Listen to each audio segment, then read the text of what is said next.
निष्ठा नको का? ज्याला अक्कल आहे तो त्यांनी अकलीच्या बळावरती किती मोठे मोठे ग्रंथ त्यांनी शिकू शकतो.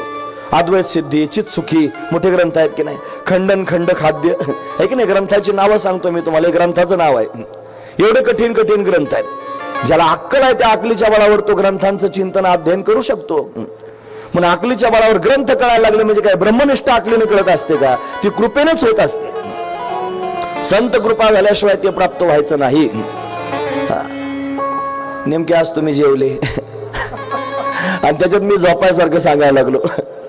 त्याच्यामुळे दोन्हीचा मेळ आता बसू शकतो. म्हणून मी आपलं असं आखडून घेतो आणि सरळ सरळ सांगतो. देवानं दैत्य मारला. केशी असुराला, तो घोड्याच्या रूपात आला. भगवंतानं घोड्याच्या रूपात आलेल्या असुराचं मर्दन करून टाकलं. असुर मर्दन आहे परमात्मा. म्हणजे वेदाभास घालवला. तुम्ही ऐकतात ना सर्वजण. मला सांगावं, वेद आधी असतो का देव आधी असतो?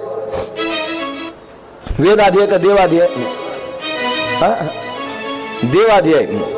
वेद देवाच्या श्वासातून प्रगट झाला, तो नंतर आहे. म्हणजे वेद अलीकडे आहे आणि देव त्याच्या पलीकडे आहे. मग पलीकडच्या देवापर्यंत जाण्याकरिता अलीकडचं ओलांडून जावं लागेल की नाही? म्हणून ज्या वेदांताचा आपल्याला अभिमान होतो, ज्याच्यावर आपण त्याने स्वतःला काहीतरी समजतो, त्या वेदांतातल्या तत्वज्ञानाला सुद्धा त्याने अशा पद्धतीने बाजूला ठेवावं लागेल आणि ते जाणून त्याने त्याच्यात प्रवेश करावा लागेल. कारण जो वेद देवाचे गुणानुवाद गातो तो सुद्धा मौन होऊन पडतो. म्हणून वेद जाणू गेला पुढे मौनावला, ते गुह्य तुझला प्राप्त कैसे. म्हणून वेदाभास केशी असुराच्या माध्यमातून भगवंतानं घालवला. याच्यानंतर व्योमासूर नावाचा एक दैत्य आला. तो गवळ्याच्या रूपात आला. हा त्याने योगाभास आहे. योग म्हणजे प्राप्त होणे, योग म्हणजे जोडणे.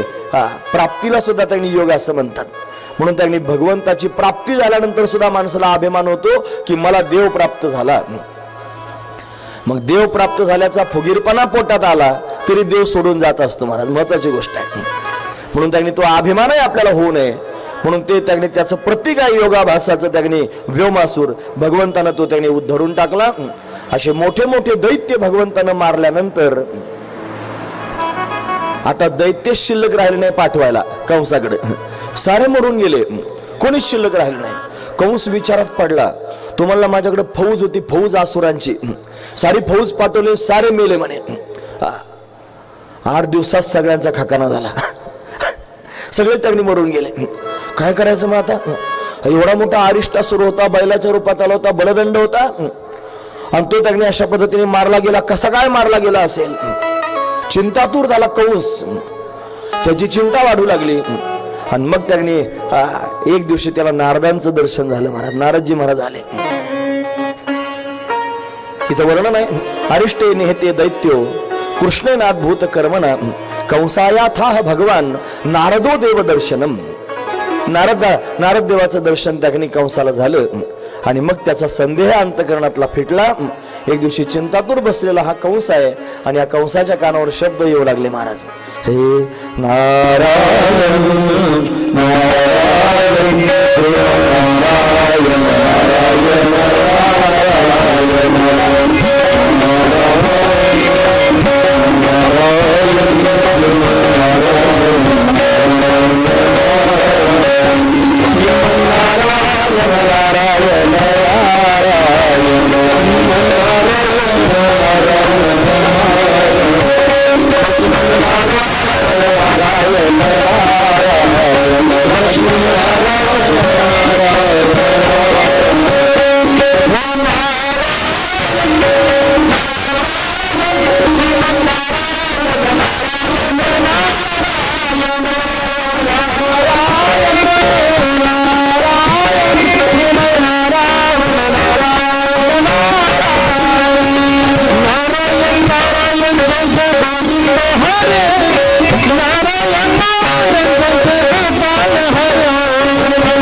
लांबून आलेली मंडळी असते आणि त्यांना कथेला भेट देऊन त्यांनी जाण्याची इच्छा असते. मग आम्ही त्यांना सांगून ठेवतो जिथं संकीर्तन सुरू झालं की मग तुम्ही त्यांनी जायचं असेल तर जाऊ शकता. काल बरेच पाहुणे नेवाशाहून आले होते. त्यांना सांगितलं होतं संकीर्तन सुरू झालं की मग तुम्ही जाऊ शकता. पण ते संकीर्तन सुरू झालं तरी त्यांच्या ध्यानातच राहिलं नाही आपल्याला जायचंय म्हणून. असं बऱ्याच वेळेला त्यांनी होतं म्हणून बसूनच राहिले. मग सगळी कथा होस्तर बसले, उशीर झाला तरी सुद्धा. ऐकावंच वाटतं महाराज सगळ्या लोकांना. ते चुंबकासारखे त्यांनी वेधले जातात. महत्वाची गोष्ट आहे. असो, नारदजी महाराजांचं आगमन झालं. आता नारद असं पात्र आहे बरं का, ते सगळ्या ठिकाणी सारखं, सगळ्या ठिकाणी आसुरांकडे गेले तरी आसुर स्वागत करतात, देवतांकडे गेले तर देवता स्वागत करतात, मनुष्य लोकात आले तर लोकही स्वागत करतात, सगळेजण स्वागत करतात. असे नारदजी महाराज कोणाशीच वाकडं नाही, सगळ्यांबरोबर चांगलं. असं जीवन असावं महाराज माणसाचं, सगळ्यांबरोबर चांगलं असावं. कोणाचा द्वेष मत्सर त्यांनी. आणखी एक गोष्ट सांगू का, फार महत्वाचा शब्द सांगतो मी तुम्हाला. प्रत्येक मनुष्य हा अजात शत्रू असावा. अजात शत्रू म्हणजे काय?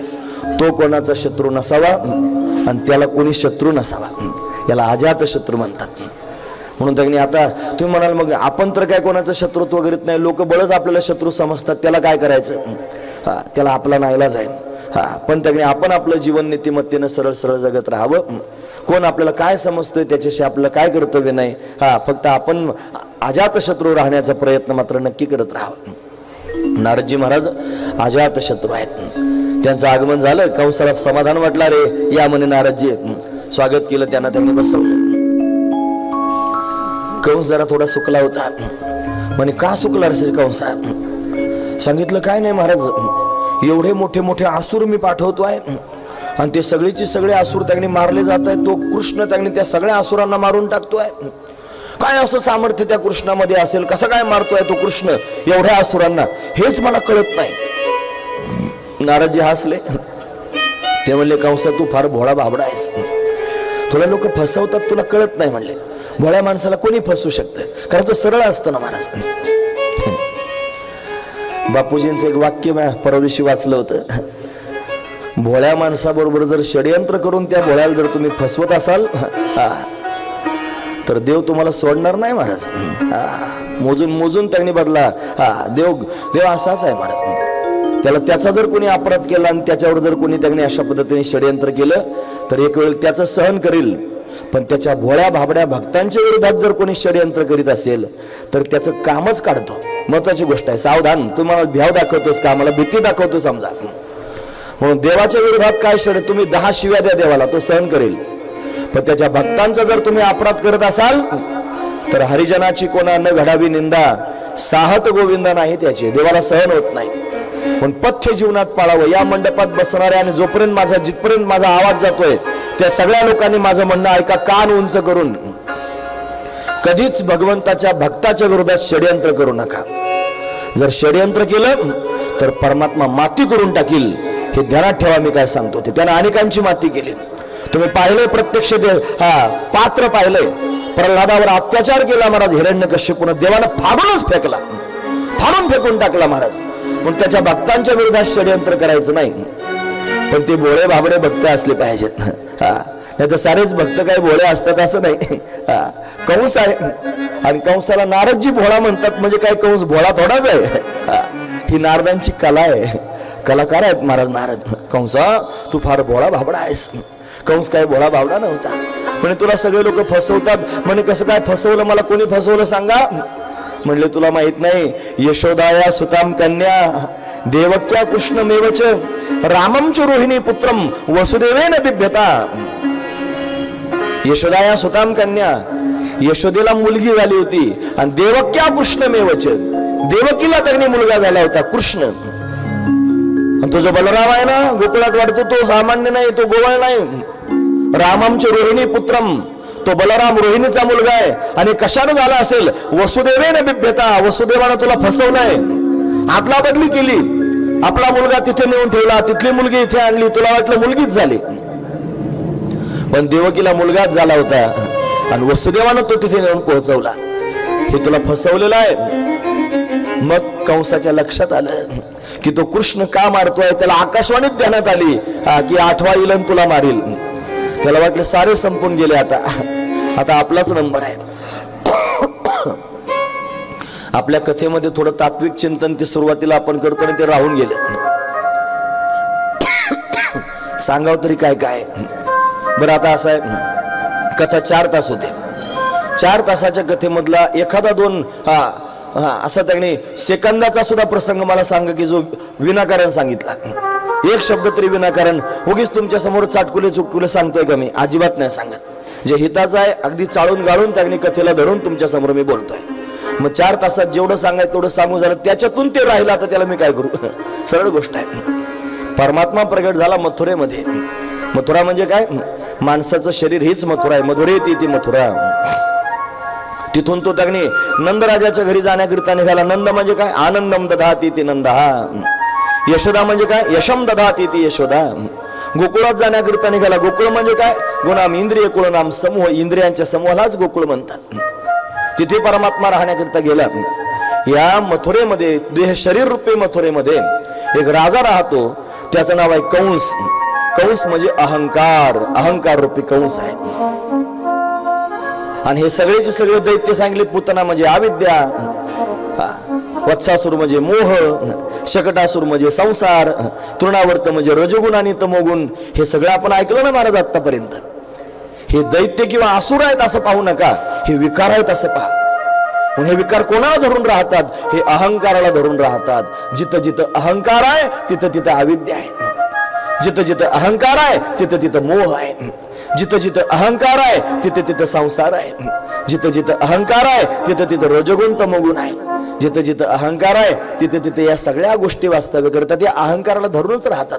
या सगळ्या विकारांचा मेन बॉस जर कोण असेल तर अहंकार. देव प्रगट झाल्यावर काय होतं? हळूहळू हळूहळू हे सगळे पिलावर संपून टाकतो. देवाला सारी पिलावर संपवली महाराज. मारून टाकले. सगळ्या प्रकारचे आभास घालून टाकले. आता कोण शिल्लक राहिले? एकटा कंसच शिल्लक राहिला. अहंकार. आणि फार घातक आहे महाराज अहंकार. तू का म्हणे नरका घाली अभिमान. अभिमान नरकालाच नेऊन घालतो. मग कशातलाही असो, संसारातला असो नाहीतर परमार्थातला असो. संसारातल्या लोकांना अभिमान होईल याच्यात काय न बोलाय, ते सांसारिकच आहे. त्याला कोणी सांसारिक म्हणेल. पण परमार्थातल्या लोकांना अहंकार निर्माण होतो, फुगीरपणा येतो. ही काय चांगली गोष्ट आहे का महाराज? परमार्थातला अहंकार सुद्धा मातीतच नेऊन घालणार आहे. म्हणून अहंकार नासा भेद जगनिंद वडा. अहंकार घालवण्यासारखा आहे आणि अहंकारामुळे येणारा भेद सुद्धा घालवण्यासारखा आहे. परमार्थ करत असताना भेद घालून टाकावं.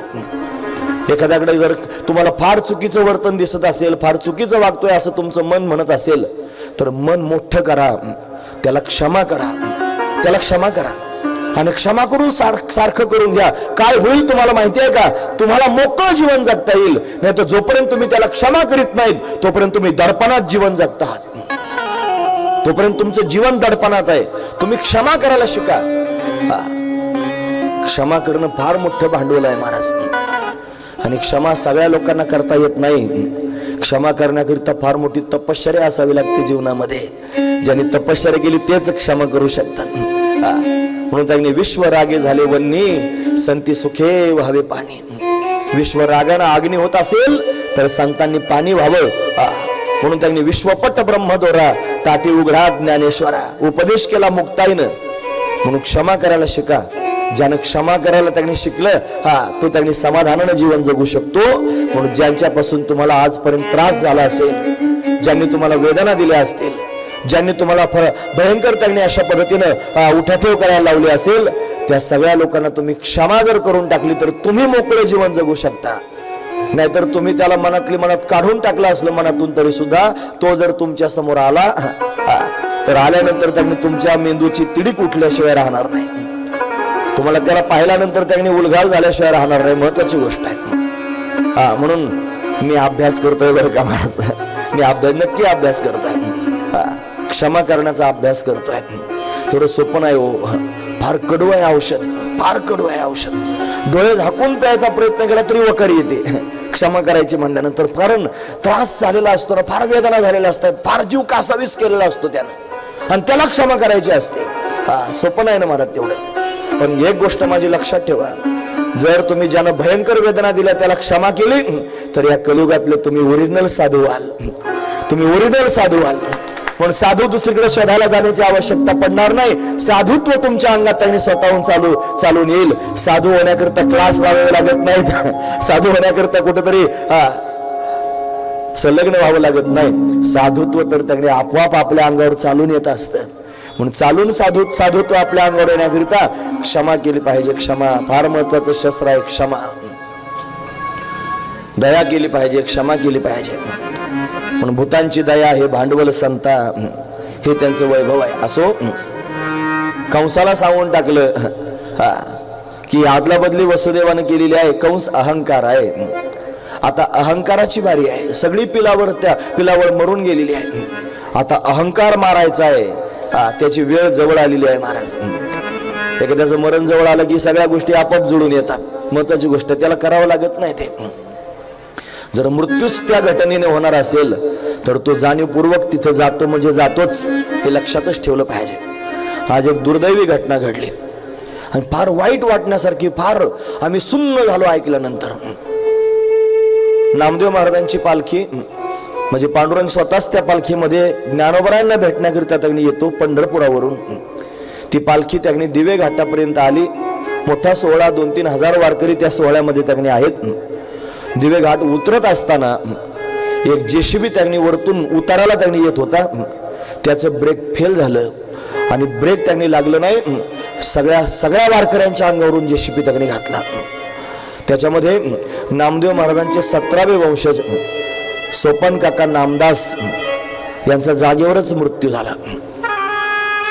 अजून त्यांनी अकोला तालुक्यातले जोग महाराज शिक्षण संस्थेतले विद्यार्थी एक महाराजांच्या बरोबर त्यांचाही मृत्यू झाला.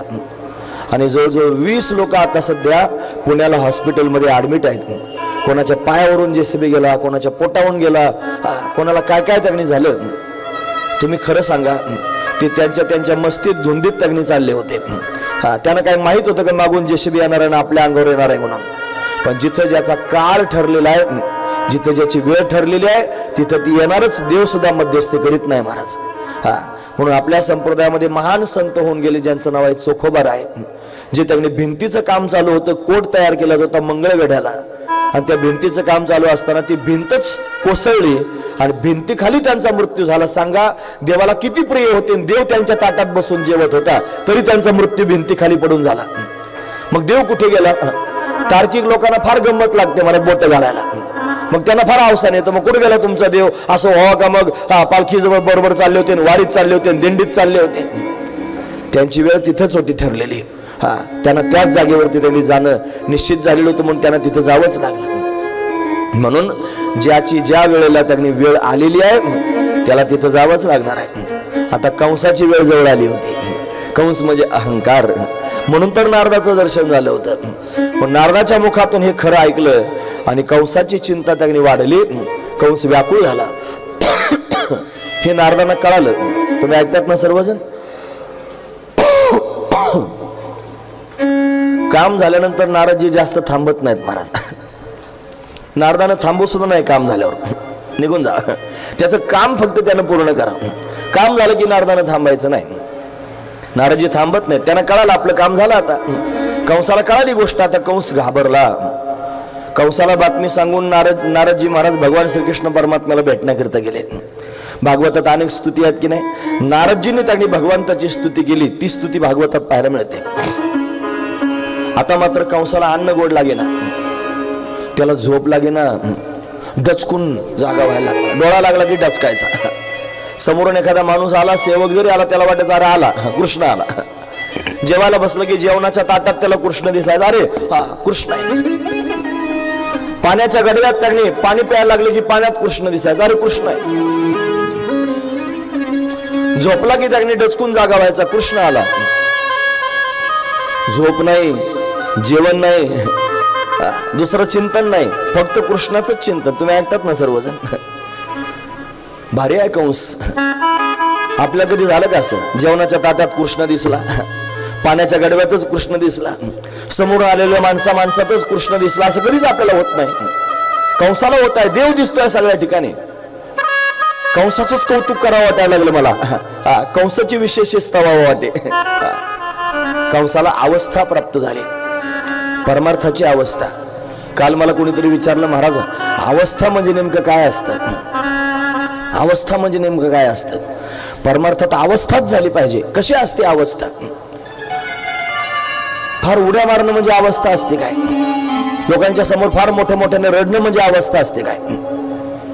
फार तगणी लोकांना आवरायचंच नाही, 10-5 माणसं धरायला लागले पाहिजेत, याला अवस्था म्हणतात. अशी नसते अवस्था. कशी असते अवस्था?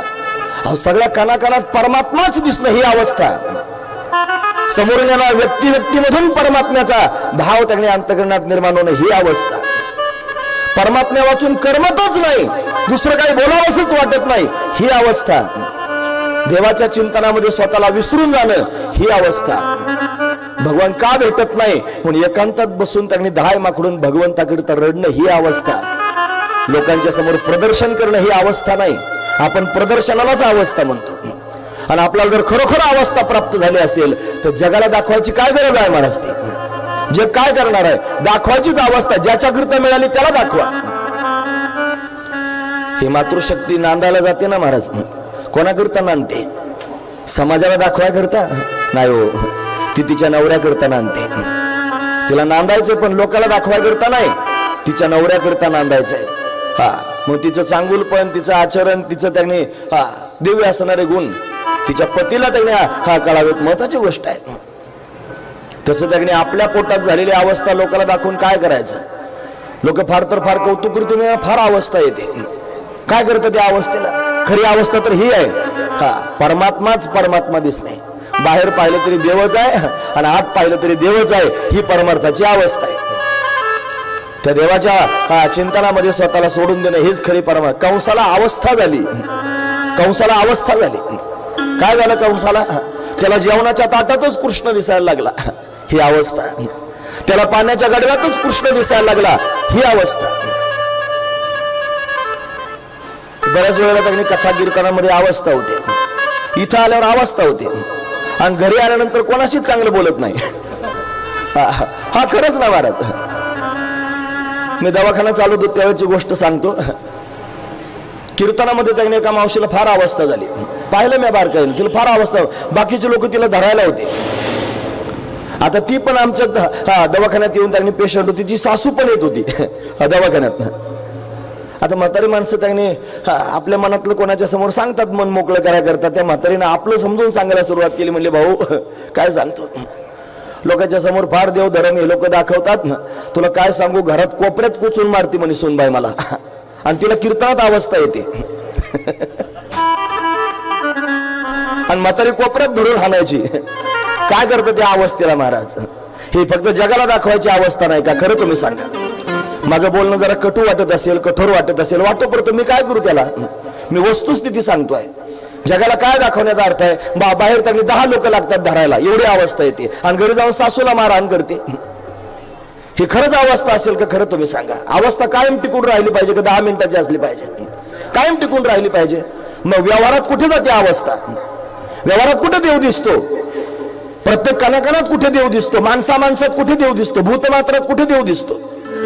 प्राणी मात्रात कुठे देव दिसतो? याला अवस्था नाही म्हणायचं. कंसाला झाली ती अवस्था, त्याला सगळ्यात देव दिसतो. तुम्हाला पटतं ना पण माझं म्हणणं? मी पटण्यासारखंच बोलतोय. बऱ्याच वेळेला माझं म्हणणं पटतं सुद्धा, पण कबूल करवत नाही. महत्वाची गोष्ट आहे, कबूल केलं जात नाही.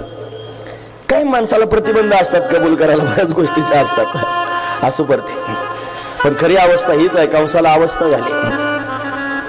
आता मात्र कंस कृष्णाचं चिंतन करतोय, चित्त द्रवीभूत झालेले. 4 गोष्टीने चित्त द्रवीभूत होतं. बरं, 4 गोष्टी आहेत. एक तर त्यांनी भयात एखाद्याची भीती निर्माण झाली, की ज्याची भीती निर्माण झाली त्याच चिंतन करत राहत. ज्याची भीती निर्माण झाली ना त्याच चिंतन करत राहत.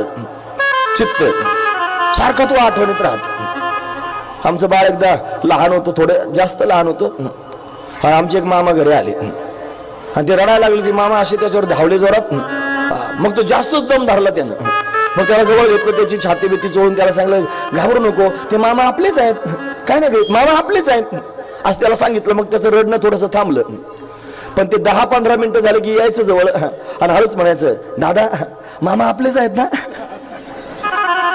दादा मामा आपलेच आहेत ना, असं ते घडी घडी म्हणायचं. का बरं माहितीये का, त्याचं चित्त सारखं मामाचं चिंतन करतो. त्याला वाटतं आता येईल मामा आणि मला फटका दिला कदा ठेवून. सारखं चित्ताचं चिंतन त्यांनी मामाच चालू. याला म्हणायचं भयात. ज्याचं भय निर्माण होतं त्याचं चिंतन रात्रंदिवस असतं. द्वेषात एखाद्याचा द्वेष जर झाला ना महाराज, देण्याचा कुठं आहे महाराजा, काय फळ नाही त्या द्वेषातून. एखाद्याचा द्वेष निर्माण झाला की ती त्याच चिंतन करतं. मला तर प्रश्नच विचारावा वाटतो काही लोकांना, अहो तुम्ही आमच्यासारख्या खरकट्यांचा एवढा विचार करता, जिथं जाता तिथं आमचाच विषय घेता, जिथं जाता तिथं आमचंच वर्णन करून सांगता. आम्ही मोकार खरकटे आहोत. जर काम पोटातून गेला नाही, क्रोध गेला नाही, लोभ गेला नाही, तुम्ही आमचंच चिंतन रात्रंदिवस त्यांनी करता. मग रात्रंदिवस जर आमचं चिंतन करता, मग तुम्ही देवाचं कोणत्या टायमाला करता? प्रश्न आहे ना महाराज. पॉइंट ऐकलाय त्याच्यात, महत्वाचा विचार आहे. कशामुळे त्यांनी रात्रंदिवस लोक आमचं चिंतन करत असतील? आमचा द्वेष करतात म्हणून चिंतन करतात. आम्हाला टाइमच नाही कोणाचा द्वेष करायला. मरू दे तिकडे, जे होईल ते होईल. आम्हाला आहे ना धंदा, दिनरजनी हाची धंदा. म्हणून त्यांनी एवढाच एक धंदा करायचा, बाकी काय करायचं नाही. म्हणजे द्वेष पोटातून, ज्याचा द्वेष होतो त्याचं चिंतन होतं. नंबर 3 स्नेहात. स्नेह जर असला तर चिंतन होतं. गायला जर वासरू झालं आणि वासरू घरी बांधलेलं असलं, गाय रानात जरी गेली तरी रात्रंदिवस वासराचं चिंतन करते, धावत येते सगळ्यांच्या आधी वासराला भेटण्याकरिता. तिच्या चित्तात वासराची व्याप्ती आहे. जशी आई आहे मातीची, या चित्ती अवघी बालकाची व्याप्ती. पण आई त्यांनी स्नेहानं बाळाला पाहते. स्नेहात चित्त द्रवीभूत होतं. आणि कामात एखाद्याच्या अंतःकरणात काम जागा झाला की मग त्या कामानं सुद्धा ज्याच्या विषयीचा काम जागा झाला त्याचं चिंतन घडत राहतं. मग कंस चिंतन करतोय, कंसाला अवस्था प्राप्त झालेली आहे परमार्थातली, पण कशानं झाली असेल? भयात. त्याला भीती वाटते कृष्णाची. त्याला वाटतं आता येईल मला मारील, आता येईल मला मारील. कंसानं कृष्णाचं चिंतन करता करता कंसच कृष्णमय झाला. कृष्णमय होणं ही अवस्था. गोविंद गोविंद मना लागल्या छंद, मग गोविंद ते काया, भेद नाही देवातया, ही अवस्था. आनंदले मन, प्रेमे पाझरती लोचन, ही अवस्था. या दिव्य स्थितीपर्यंत जाता आलं पाहिजे. कंस तिथं जाऊन पोहोचला, मरतुकडा झाला. असा 100-150 किलोचा होता, पण पार पांजरा झाला, मरतुकडा झाला. सगळे लोक पाहत होते याला काय आजार झाला असेल, असा मरतुकडा झालेला आहे. एक दिवशी त्याच्या घरी धुण्याकरिता त्यांनी एक रजक होता, कपडे धुण्याकरिता. त्या रजकानं कपडे धुवून वाळून त्याच्या घड्या घालून त्याचं गाठोडं बांधलं होतं. आणि ते गाठोडं घेऊन कंसाच्या समोर त्यांनी आराम गाठोडं टेकवलं, कंसाला नमस्कार करून निघाला. पण जाता जाता त्याच्या मनात एक विचाराला आपण विचारलंच पाहिजे. पण परत मागे फिरला आणि मग हात जोडून म्हणला, महाराज एक मला विचारावं वाटतं, विचारू का? ते म्हणले विचारा ना. तुमचं एवढं बलदंड शरीर होतं, दष्टपुष्ट, आणि तुम्ही असे मरतुकडे कशाने झाले मला सांगा तरी जरा.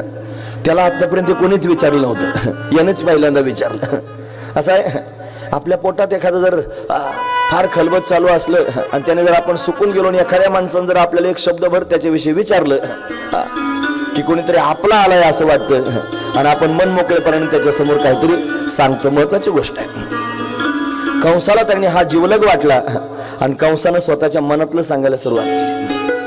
हे 2 अंगाने होतं. एखाद्याच्या पोटात व्याकुळता असली ती सुद्धा आपण जवळच्या माणसासमोर व्यक्त करतो, आणि एखाद्याच्या पोटात एखाद्याचा रोष निर्माण झाला असला तरी तो जवळच्या माणसासमोर आपण व्यक्त करतो. दुसऱ्याजवळ बोलता येत नाही ना महाराज, मग जे जवळचे असतात त्यांच्या समोरच आपण त्याचं गाणं गातो. असं बऱ्याच वेळेला होतं. फक्त त्याला तो माणूस जवळचा वाटला पाहिजे, ही महत्वाची गोष्ट आहे. आणि आणखी सांगतो, तुम्ही ऐकतात ना सर्वजण, तुमच्या मनातलं जर तुम्हाला सांगावंच वाटत असलं तर चांगलं तपासून बघा जवळचं आहे का खरोखर. नाही तर सांगाल तर त्याचा घोटाळा होतो महाराज. समाजाची रीत आहे, रडून रडून ऐकायचं आणि पाठ फिरवल्याबरोबर हसून हसून सांगायचं. तुम्ही जर तुमच्या मनातलं त्यांनी एखाद्या समोर सांगाल तर लोक तुमचं रडून रडून ऐकतील, हो तुमच्या सहभागी होतील तुमच्या विचारांमध्ये. आणि तुम्ही पाठ फिरवल्याबरोबर तुमचं हसून हसून सांगतील, म्हणतील बरा याला असंच पाहिजे होतं. म्हणजे बघा आताच सांगत होतं, हा याला असंच पाहिजे होतं. हा समाज आहे. म्हणून खरं सांगतो, तुम्ही माझं म्हणणं ऐका फक्त. कोणासमोरच सांगू नका तुमची व्यथा. सांगायचीच असेल ना महाराज, तर एक जागा आहे ना महाराज, जे सगळ्यांचं ऐकून घेणारी जागा आहे. त्याचं नाव आहे माझा श्याम सुंदर, माझा भगवान. त्याच्यावर तुमचं मन मोकळं करा. तुम्ही सगळं त्याच्या समोर सांगू शकता. तुमच्या जीवनात काय सासुरवास आहे, तुम्हाला काय व्यथा आहे, तुम्हाला काय त्रास आहे, हा समाजाच्या समोर लोकांच्या समोर सांगून काही फायदा होणार असेल तर सांगावं ना. त्याच्यापासून जर फायदाच होत नसेल तर एकाजवळ सांगावं. त्याचं नाव आहे श्यामसुंदर. त्याला तुमचं मन सगळं प्रगट करून सांगा. निदान तो त्याच्यातून तुम्हाला बाहेर तरी काढेल आणि आपलासा त्यांनी वाटेल महाराज, तो त्यांनी तुम्हाला आनंद प्राप्त करून देईल. कंसाला त्यांनी जीवाचा मैत्र सापडल्यासारखं वाटलं आणि त्या रजकाच्या समोर कंस सांगायला लागला, म्हणला आताच नारदजी महाराज आले होते आणि नारदांनी मला सांगितलं की तो जो कृष्ण आहे ना, गोकुळात त्यांनी राहत होतो, तो देवकीचा मुलगा आहे, माझा भाचा आहे, देवकीचा 8वा गर्भ आहे. आणि आकाशवाणीने सांगितलं तो देवकीचा 8वा मुलगा त्यांनी तुला मारील, म्हणून त्याने सगळे दैत्य मारून टाकले, दासूर मारलेले आहेत. आता माझाच नंबर आहे, मला कृष्णाची भीती वाटते आहे. भीती वाटते असं सांगितल्यानंतर त्यांनी महाराज हा खदखदूनच हसायला लागला. तो म्हणला, काय महाराज, तुम्ही एवढे दष्टपुष्ट बलवान, तुम्ही राजे आहात आणि तुम्ही त्यांनी खुशाल असा विचार करतात, तो सामान्य गोवळ आहे.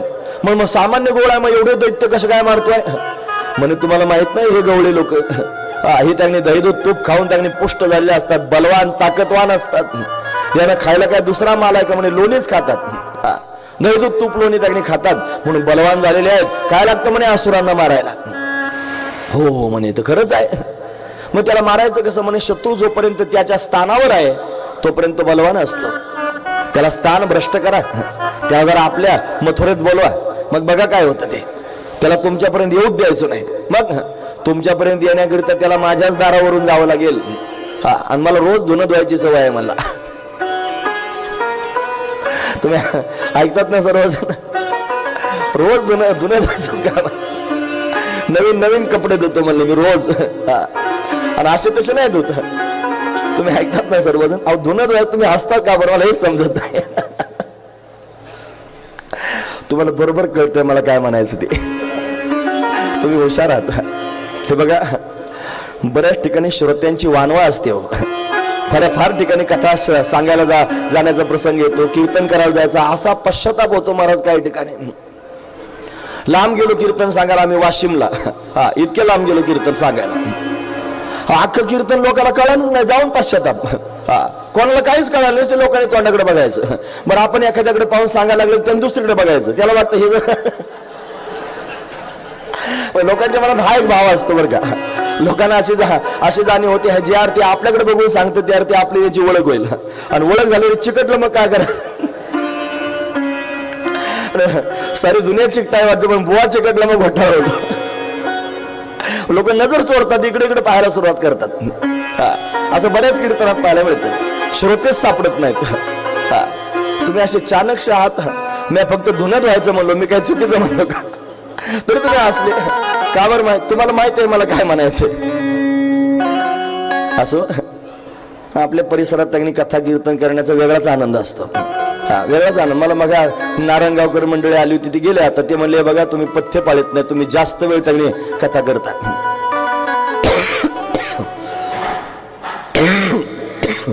ऐकणारे चांगले असले की मोहच आवरत नाही सांगायचा, सांगावंच वाटतं. आणि त्याच्यात तुम्ही रागराग करीत नाहीत, हा महत्वाचा विचार आहे. असं म्हणणं भाग आहे मला, म्हणजे तुम्ही रागराग करणार नाहीत, महत्वाची गोष्ट आहे. असो, कंस त्यागनी मनातलं सांगू लागला आणि त्यानं सांगितलं तू त्या कृष्णाला घेऊन ये, मला रोज धुणं धुवायची सवय आहे. धुण्यासारखाच आपटून मारतो, तुमच्यावर येऊ द्यायचं नाही. म्हणे ठीक आहे, पण आणायचं कसं आता त्या कृष्णाला इथपर्यंत, काहीतरी निमित्त केलं पाहिजे. म्हणून धनुर्यागाचं निमित्त केलं. एक धनुष्य दिला होता परशुरामानं कंसाला, आणि देतानाच सांगितलं होतं हे बघ हा धनुष्यच तुला तुझ्या मृत्यूची बातमी सांगेन. म्हणून त्याने तो धनुष्य आहे त्याचा दरवर्षी यज्ञ केला जात होता. तो यज्ञ आयोजित केला आणि त्या यज्ञाकरिता सगळ्या पाहुण्या रावळ्यांना बोलवायचं ठरवलं. म्हणून त्याने कृष्ण माझा भाचा आहे त्याला पण बोलवलं पाहिजे. पण बोलवायला जाईल कोण हा महत्वाचा विचार आहे. कारण आतापर्यंत जेवढे कृष्णाकडे पाठवले ते सगळे गेलेच. आलेच नाहीत काही. महत्वाचा विचार आहे, कारण ते गेलेच. आपण मांजराचं उदाहरण सांगतो की नाही, म्हणे मांजर कायमच उंदराला त्रास देत असतं. मग उंदरांनी मिटिंग घेतली, ते म्हणले आपल्या कुळाला जर धोका कोणापासून असेल तर मांजरापासून. मांजर गपचूप येतं आणि उंदरी पकडून नेतं. मग एक उंदीर त्याने उभा राहिला. तुम्हाला हे बघा, जर मांजरापासून वाचायचं असलं तर एक उपाय आहे. म्हणे काय, मांजरीच्या गळ्यात घंटी बांधायची. घंटी बांधली की घंटी वाजल्यावर आपण ओळखायचं मांजर आली की धूम ठोकून पळायचं. त्याचं बोलणं झालं नाही तर दुसरा उभा राहिला. तुम्हाला तुझं खरं आहे म्हणणं, मांजरीच्या गळ्यात घंटी बांधायची. पण घंटी बांधायला जाईल कोण हे सांगा आधी, कारण जे घंटी बांधायला जाईल त्याची तिकडेच घंटी वाजणार आहे. ते परत येईल याची शाश्वती सांगतात. ते मांजराच्या गळ्यात कोणी घंटी बांधावी, पण जमणारच नाही म्हणे ते. तसं त्याने कंसाला झाला. आता पाठवायचं कोणाला? मग कंसाने फार विचार केला आणि विचारपूर्वक निर्णय केला की आपल्याकडे अक्रूर जे आहेत, या अक्रूराला त्याने ते भगवान श्रीकृष्ण परमात्मा काका समजतात, फार प्रेमाचं जीवलग समजतात. अक्रूर पण त्याची भक्ती करतात.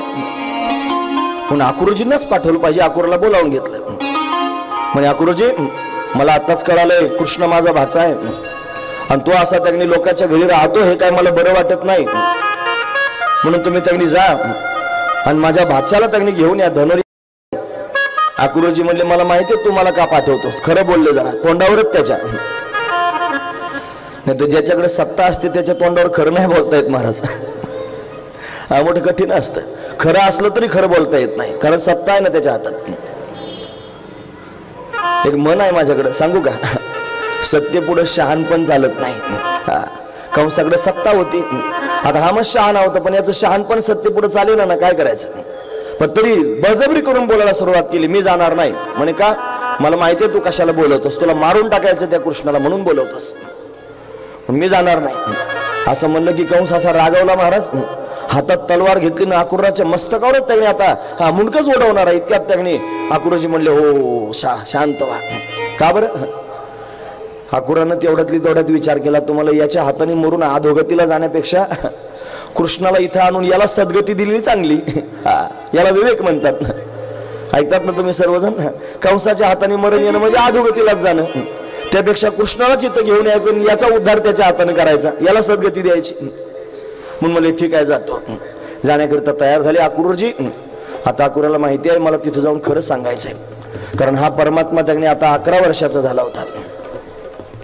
11 वर्ष आणि 55 दिवसाचे भगवान झाले. त्यावेळेला अक्रूरजी महाराज अशा पद्धतीने आणि त्यांना आणण्याकरिता गेले होते. 11 वर्षाचं लेकरू आहे. आईवडिलांच्या अंतःकरणात त्याच्याविषयी विलक्षण असणारं प्रेम आहे. त्याच्याशिवाय कोणाला काही करमतच नाही अजिबात. सगळ्यांच्या तोंडात फक्त कृष्णच आहे. आणि असा कृष्ण आता तुमचा नाही हे सांगायला जायचंय, असा मुलगा तुमचा नाही हे सांगायला जायचंय. मोठं वाईट वाटायला लागलं, अंतःकरण व्याकुळ व्हायला लागलं. आता मथुरागमन प्रसंग आहे. मथुरागमन प्रसंगच 2-2.5 तास सांगायला पाहिजे, नाही की नाही? नाणेकर सरांना फार आवडतं मथुरागमन प्रसंग. त्याच्यात माणूस स्वतःला विसरून जातो ना. विसरायची लीला आहे ते. प्रेम कशाला म्हणतात ते त्यांनी गोपाळांकडून पाहिलं पाहिजे, गोपिकांकडून शिकलं पाहिजे. विस्तारानं सांगण्याकरिता विस्ताराची वेळ पण असली पाहिजे. आधीच विचार केला होता मी याचा, की हे जर मला विस्तारानं सांगता आलं नाही तर उगेच त्याने सांगण्यात काय अर्थ आहे. मग मी ते सरळच तुमच्या समोर आता सांगणार आहे, कारण आता माझ्या घरात 10:30 वाजत आलेले आहेत आणि अजून बरेच प्रसंग आहेत. अजून विवाह आपल्याला संपन्न करायचा आहे, नाच जन्म पाहायचा आहे. सगळ्या 12 वाजता नाच जन्म आपण केला पाहिजे. म्हणजे किती जरा आपण त्यांनी सांगायला लागलो तरी तेवढ्या वेळेत आपण थांबणं गरजेचं आहे. असो, अक्रूरजी महाराज भगवंताला आणण्याकरिता निघाले. फार जास्त अंतर नाही मथुरेचं आणि गोकुळाचं, वृंदावनाचं. 13-14 किलोमीटरचं अंतर आहे. रथात बसून जाणार होते, घोडे त्याने रथाला जुंपलेले होते. 14 किलोमीटर रथात बसून जायला कितीसा वेळ लागणार आहे? तासभरात तिथे जाऊन पोहोचतील. पण सकाळी निघाले अक्रूरजी महाराज संध्याकाळपर्यंत पोहोचलेच नाहीत गोकुळात जाऊन, वृंदावनात जाऊन. का बरं पोहोचले नसतील? त्यांच्या मनात आज वेगळाच भाव आहे. आज मी देवाला पाहायला चाललो आहे, आज माझा देव मला दिसणार आहे, आज मी देवाला भेटणार आहे, देव माझ्याशी बोलणार आहे. या सगळ्या भावना पोटात घेऊन निघालेल्या आहेत. असं झालं की माणूस विसरून जातो, महाराज विसरून जातो, स्वतःलाच विसरतो. विसरलं पाहिजे. अक्रूरजी विसरले. रथातून बसून त्यांनी जात असताना रस्त्याच्या कडेला पाहू लागले भगवंताचे चरणचिन्ह दिसले महाराज त्या रेतीमध्ये, चरणांची चिन्ह, पायाचे ठसे दिसले. घाईने रथ थांबवा, रथातून खाली उतरावं, त्या चरणचिन्हांच्या जवळ जावं. आणि हे चरणचिन्ह मी पाहतोय, याचे चरणच मी प्रत्यक्ष पाहण्याकरिता निघालेलो आहे, असा विचार करून त्यांनी विभोर होऊन रडायला सुरुवात करावी आणि व्याकुळ होऊन त्यांची समाधी लागावी. तुम्ही ऐकतात ना सर्वजण, समाधी लागावी. समाधी लागणं म्हणजे काय हो? विसरून जाणं सगळं, स्वतःला विसरणं. समाधीन, ज्याचं चिंतन करतोय ना त्याच्यासारखंच होणं, याचं नाव आहे समाधी. समाधी हारीची समसुखेविन, न साधील जाणं द्वैत बुद्धी. द्वैत बुद्धीला ती साधत नाही, समसुखेविन, सारखं व्हावं लागेल. हरीचं चिंतन करता करता हरिरूपच व्हावं लागेल, त्याला समाधी म्हणतात. तसं अक्रूरजी महाराज भगवंताचं चिंतन करता करता भगवत रूप होत होते, हीच समाधी आहे. म्हणून त्यांना वेळेचं भान त्याने राहिलं नाही. आपण देवाचंच ऐकतो तरी आपल्याला समाधी लागत नाही. आपण घड्याळ पाहून कथा ऐकतो, समाधी लागत नाही. अशी महत्वाची गोष्ट आहे ना. मला वाटतं इथून पुढे थंडी सुटेल काय की आता आहे ना, तास दीड तास. म्हणजे आज देवाने किती चांगलं केलं बघा. मला चिंताच होती की आता जर त्यांनी याच्यात थंडी सुटली, हे लोक कसे काय ऐकतील आता. थंडी वाजते ना महाराज, मग आता थंडी ऐकतील का मला ऐकतील असा प्रश्नच आहे. ती वाजायला लागली मग कोणाला ऐकायचं. पण देवाने ती रोखून धरली, अजून चांगली काय सुटली नाही अजून थंडी. मला वाटतं आता कथा झाल्यानंतर त्यांनी तिला देव सोडून दिलं. अक्रूरजी महाराज त्यांनी अशा पद्धतीनं व्याकुळ होऊन भगवंताचं चिंतन करता करता समाधीस्थ होऊ लागले, पुन्हा जागे होऊ लागले. पुन्हा त्यांनी रथात बसून प्रवास करू लागले. संध्याकाळी व्रजभूमीत जाऊन पोहोचले. अक्रूरजींना पाहिलं, एक सेवक सांगण्याकरिता गेला नंदबाबांना. कन्हैया संध्याकाळच्या वेळेला गोरज मुहूर्तावर गोमातेला घेऊन आला होता. त्याचा रोजचा नियम होता महाराज की गोमातेला त्यांनी घेऊन यावं, तिला गोशाळेमध्ये नेऊन पोहोचवावं. आणि धावतच बलराम दादांनी आणि कन्हैयाने बाबा बाबा बाबा बाबा म्हणत नंदबाबांकडे त्यांनी धावावं. त्यांच्या मांडीवर दोघांनी जाऊन बसावं आणि बोलायला सुरुवात करावी. बाबा, आज ना आम्ही असा त्यांनी खेळ खेळलो, आज आम्ही इतक्या वेळेला स्नान केलं, आज आम्ही अशा पद्धतीने काला केला, आज असे त्यांनी दैत्य दाऊजी भैयानं त्यांनी मारले, असं त्यांनी फार कौतुकानं सांगावं. नंदबाबांनी ते ऐकत राहावं. सगळ्या गोपाळांनी भगवंताच्या अवतीभोवती एवढ्या माराव्यात.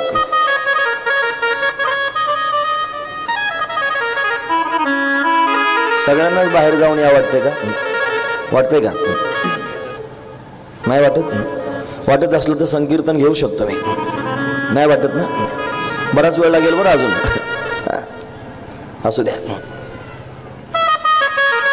असंच कन्हैया धावत आला होता, नंदबाबांच्या मांडीवर बसला होता. फार गोड गोड शब्दांमध्ये बोलत होता. नंदबाबा आनंदी होते. इतक्या सेवक आला, त्याने सांगितलं आपल्याकडे कोणीतरी पाहुणे आलेले आहेत. नंदबाबा पाहण्याकरिता गेले. अक्रूरजी होते, त्यांचं स्वागत केलं, घरामध्ये नेलं. पाहुणचार झाला. यशोधराणींनी सुंदर असणारा स्वयंपाक केला. सर्वांचं जेवण खावण झालं आणि जेवण झाल्यानंतर त्यांनी महाराज अतिथीगृहामध्ये त्यांनी अक्रूरजी महाराजांना नेलेलं. त्यांना आसन करून दिलं, त्याने त्याच्यावर अंग टाकलं आणि आता नंदबाबा त्यांच्याजवळ जाऊन बसले आणि विचारू लागले, महाराज आज कसं काय आमच्याकडे येणं केलं? काय सेवा आहे आमच्याकडे सांगा तरी जरा. कन्हैया आणि बलराम दादा नंदबाबांच्या जवळच बसलेले आहेत. यशोदा राणी आणि रोहिणी माता या दोघींच्या मनामध्ये प्रश्नच आहे की कशाकरिता पाहुणे आले असतील.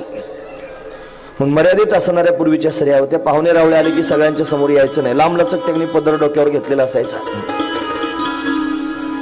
आतल्या भिंतीला टेकून बसल्या दोघी जणी, यशोदा आणि रोहिणी माता. काय बोलणं चाललंय त्यांचा संवाद ऐकत होत्या. आणि इतक्यात त्यांनी महाराज नंदबाबा विचारत होते, सांगा ना महाराज कसं काय तुमचं आगमन झालं, काय सेवा करू? अक्रूरजी त्यांनी व्याकुळ झाले. हृदय पिळवटून येत होतं. कसं सांगावं यांना? तर खरं सांगायचंय. आणि काय सांगायचंय की कृष्ण अशा पद्धतीने तुमचा मुलगा नाही, तो कृष्ण त्यांनी वसुदेव देवकीचा मुलगा आहे, हे खरं सांगायचंय. एवढ्या दिवसापासून त्याला आपलं समजून लहानचं मोठं करतायत, त्याच्या ठिकाणी एवढं प्रेम जडलेलं आहे.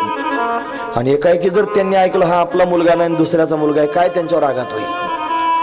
त्या आघाताची कल्पना मनामध्ये त्यांनी आणतायत. काय करू आता, कसं सांगू? पण छातीवर दगड ठेवून त्यांनी कंसाची आज्ञा म्हणून सांगायला सुरुवात केली. आणि नंदबाबांना सांगितलं, बाबा जे मी तुम्हाला सांगणार आहे ते ऐकल्यानंतर कदाचित तुमचं हृदय व्याकुळ होऊन जाईल.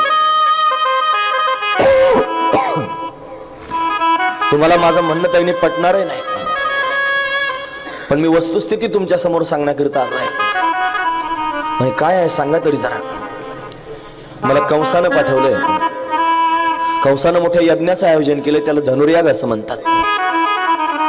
या धनुर्यागाकरिता सगळ्या पाहुणे मंडळींना आमंत्रण दिलंय. आणि आताच नारदजी महाराज त्यांनी कंसाकडे आले होते.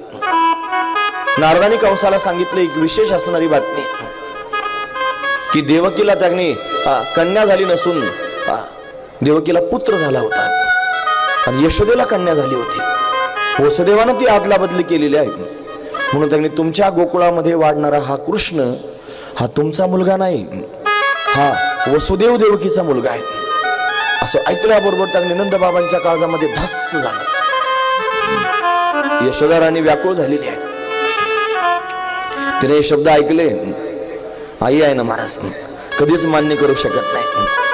आई आहे, नाही नाही नाही, हे मी मान्यच करू शकत नाही. कृष्ण माझाच मुलगा आहे, कन्हैया माझाच मुलगा आहे, तिच्या अंतकरणातले भाव आहेत. पण अक्रूरजीने सांगितलं नाईलाज आहे, ही राज आज्ञा आहे, कंसाची आज्ञा आहे, ती आपण मानली पाहिजे.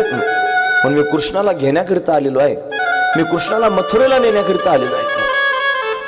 असं ऐकल्याबरोबर त्यांनी व्याकुळ झाले. नंदराज चिडीचूप सर्वजण झालेले आहेत, कोणी कोणाशी काहीच बोलत नाही.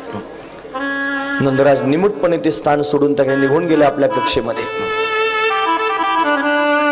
यशोदा माता, रोहिणी माता आपापल्या स्थानावर निघून गेल्या.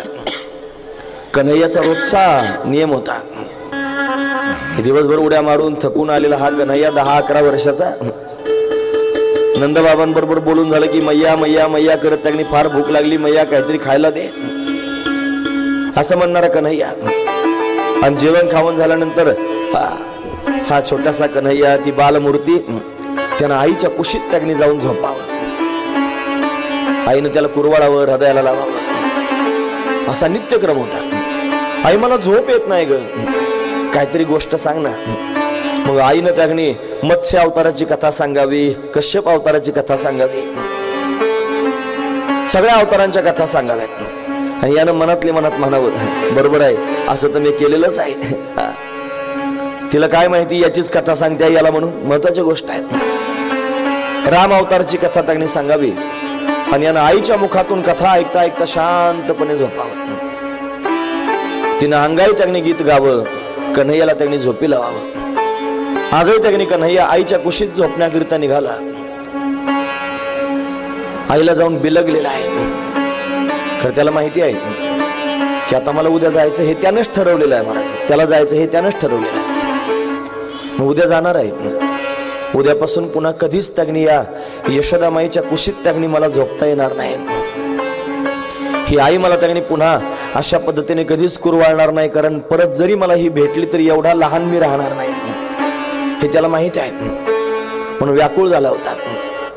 आई सुद्धा विचार करत होती, माझा कन्हैया त्यांनी उद्या आता मला सोडून निघून जाणार आहे. दोघेही काहीच बोलत नाहीत. तिच्या मनातला भाव आहे, जर मी उद्या हा जाणार आहे असा विषय याच्या समोर काढला तर छोटासा माझा कन्हैया, ती त्याला मुलगा समजते आहे ना, कारण तिच्यावर मायेचा पडदा टाकलेला आहे. ती देव वगैरे काय समजत नाही, हा माझा मुलगा आहे असं म्हणते. मग त्या मायेच्या पडद्यात आहे महाराज ती. तिला वाटतं ह्याचं हृदय कोमल आहे, याला दुसऱ्याच्या गावाला जायचंय, आईवडिलांना सोडून त्यांनी त्याला राहायचंय. जर मी हा मुद्दा उपस्थित केला तर कासावीस होईल, रडायला सुरुवात करील, याला काय समजून सांगेन मग मी. म्हणून आई काहीच बोलत नाही आणि हा सुद्धा काहीच बोलत नाही की आता जर मी त्यांनी आईला उद्या जायचं आहे म्हणून बोलायला सुरुवात करीन तर माझ्या वियोगानं व्याकुळ झालेली ही आई त्यांनी कासावीस होऊन जाईल. म्हणून तोही काही बोलत नाही.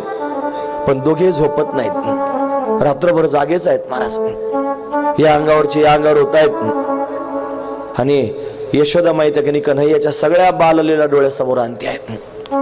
माझ्या अंगणात कसा रांगत होता नाही, याला मी बांधून कसं टाकलं होतं, गोपिका गारहाने कसं सांगत होत्या, याचा मी कसा कान पकडला होता, त्याला छडीनं कसं मी मारत होते.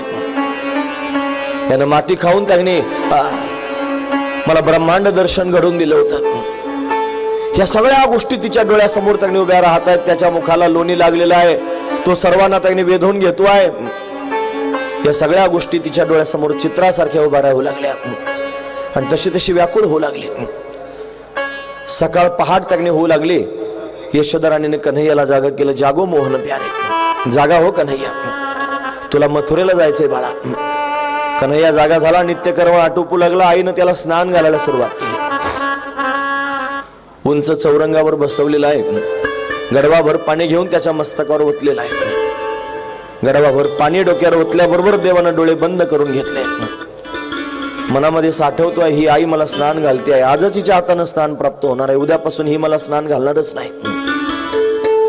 स्नान झालं. तिनं त्याला वस्त्र परिधान करविले. त्याच्या कमरेला त्याने शेला बांधलेला आहे. त्याच्या डोळ्यामध्ये काजळ घातलेला आहे. कपाळावर चंदन लावलेलं आहे. त्याच्यावर केशराची उटी दिलेली आहे. कानामध्ये कुंडल आहेत. अतिशय दिव्य असणारा शृंगार आईनं त्याचा केलेला आहे. मोर मुकुट त्याच्या मस्तकावर ठेवलेला आहे आणि कमलनयन असणारा परमात्मा आईकडे किलकिल्या डोळ्यानं पाहतो आहे. आता ही काय माझ्याशी बोलेल? हिनं काही बोलायच्या आत आपण बोलायला सुरुवात केली पाहिजे. पण हळवारपणे बोबड्या शब्दात आईला त्याने म्हणतोय, मैया, काल ते पाहुणे आले ना, ते मला मथुरेला घेऊन जाण्याकरिता आलेले आहेत. आता मी मथुरेला जाणार आहे. माझ्या मित्रांना हे माहीत नाही का? मी जर मथुरेला गेलो तर माझ्या मित्रांची मला परत भेट व्हायची नाही. मला माझ्या मित्रांची फार आठवण येते आहे. आई, मी जाऊ का ग माझ्या मित्रांना भेटायला? आईच्या समोर व्याकुळ होऊन त्यागणी महाराज कन्हैया बोलू लागला. आईनं त्याचं हृदय जाणलं आणि त्याची आलाबला घेत त्यागणी बोलू लागली, कान्हा, किती प्रेम देशील रे, किती सर्वांना वेधून घेशील. जा जा मित्रांना भेटून ये. धावतच निघाला मित्रांना भेटण्याकरिता. कारण मित्र त्याला जीव की प्राण वाटत होते. हे त्याचे जीवलग होते. या मित्रांशिवाय त्याने जगणं राहणं त्याला तेवढंच शक्य नव्हतं महाराज. पण पृथ्वीवरच्या पापाचा भार कमी करायचा आहे, दुराचार्यांना त्याने घालवायचं, या अधर्म्यांचा निपात करायचा आहे. हे पुढचं चित्र त्याच्या डोळ्यासमोर दिसत आहे. नाईलाज असतो, भगवंताला जावं वाटतंय. या सगळ्या प्रिय मित्रांना सोडून जाणं भगवंताला शक्य नाही. तरी सुद्धा त्यांनी जायचं आहे म्हणून त्याला भेटण्याकरिता निघाला. धावतच वृंदावनात त्यांनी जाऊन उभा राहिला. मुरली वाजवू लागला. त्याच्या मुरलीचा स्वर गोपाळांच्या कानापर्यंत गेला. त्या मुरलीमधून हाका मारत होत्या, पेंद्या, वरद्या, वाकुड्या, सुदाम, मधुमंगल. सगळ्या गोपाळांना कन्हैया हाका मारतोय. मनसुख सगळे गोपाळ धावत कन्हैयाच्या दिशेने निघाले. अरे, कन्हैया बोलावतोय, एवढ्या सकाळी बोलावतोय, काय झालं असेल? लवकर खेळायला जायचंय की काय? लवकर वनात जायचंय की काय? प्रत्येकाच्या मनात वेगवेगळे प्रश्न आहेत. धावतच कन्हैयाच्या समोर उभे राहिले. आज देव सुकला होता. त्याच्या चेहऱ्यावरचे भाव काही वेगळेच होते. त्याची नजर आज काही वेगळं सांगत होती. पाण्यानं डबडबलेले भगवंताचे नेत्र होते. सगळे गोपाळ भगवंताची ती अवस्था पाहून भगवंताच्या जवळ जाऊन विचारू लागले, कान्हा, का बोलावतोस रे? कशाकरिता बोलावतोस? लवकर खेळायचंय का? लवकर वनात जायचंय का? सांग ना. कन्हैया काहीच बोलत नाही.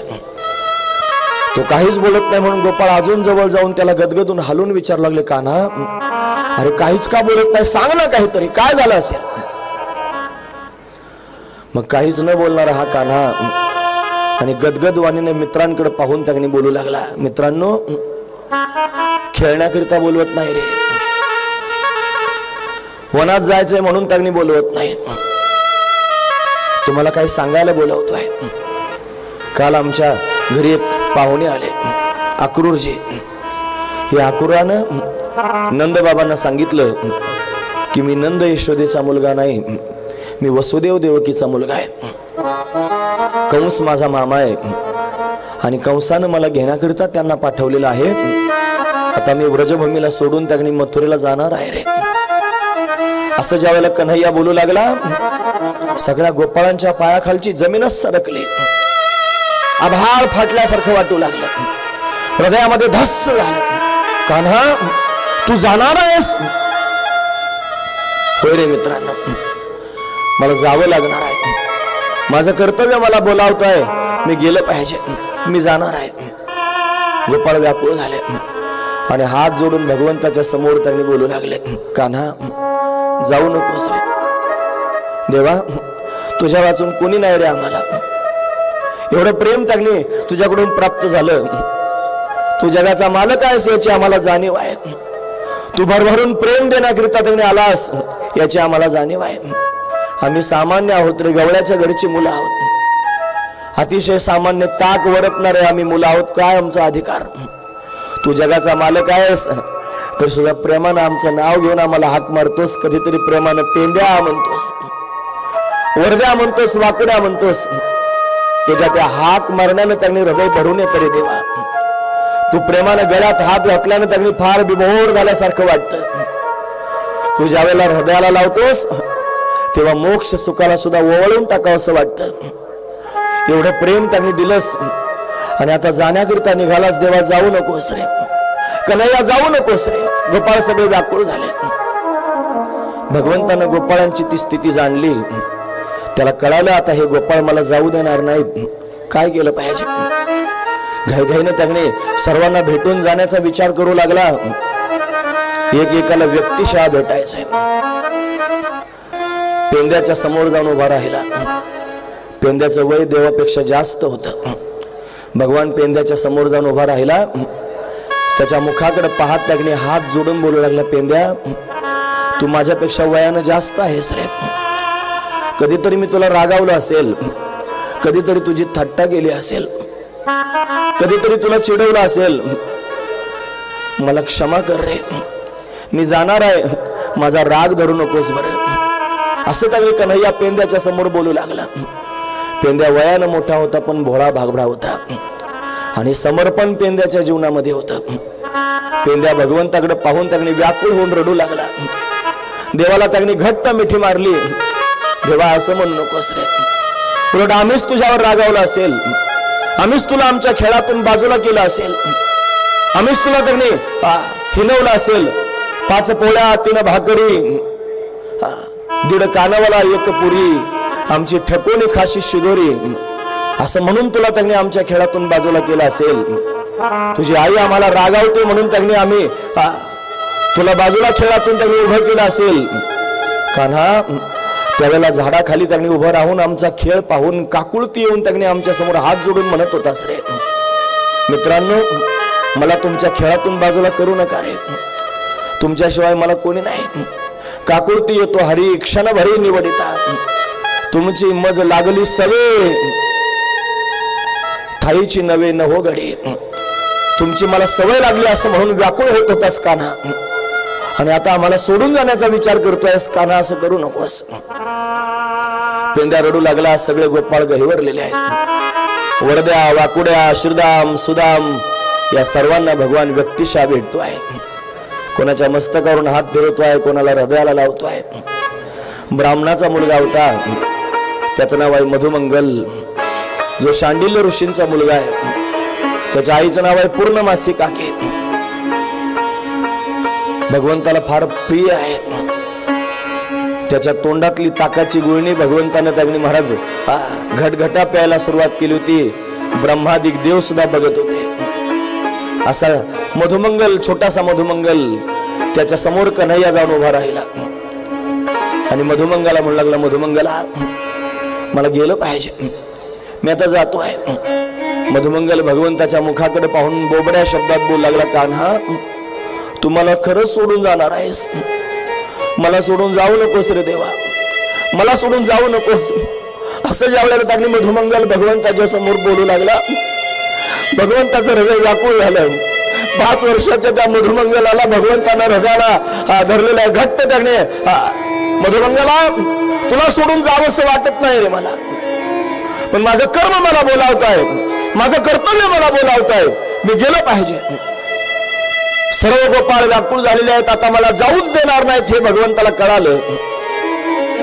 देवानं त्यांनी घाईघाईनं गोपाळांच्या समोरून पाठ फिरवली.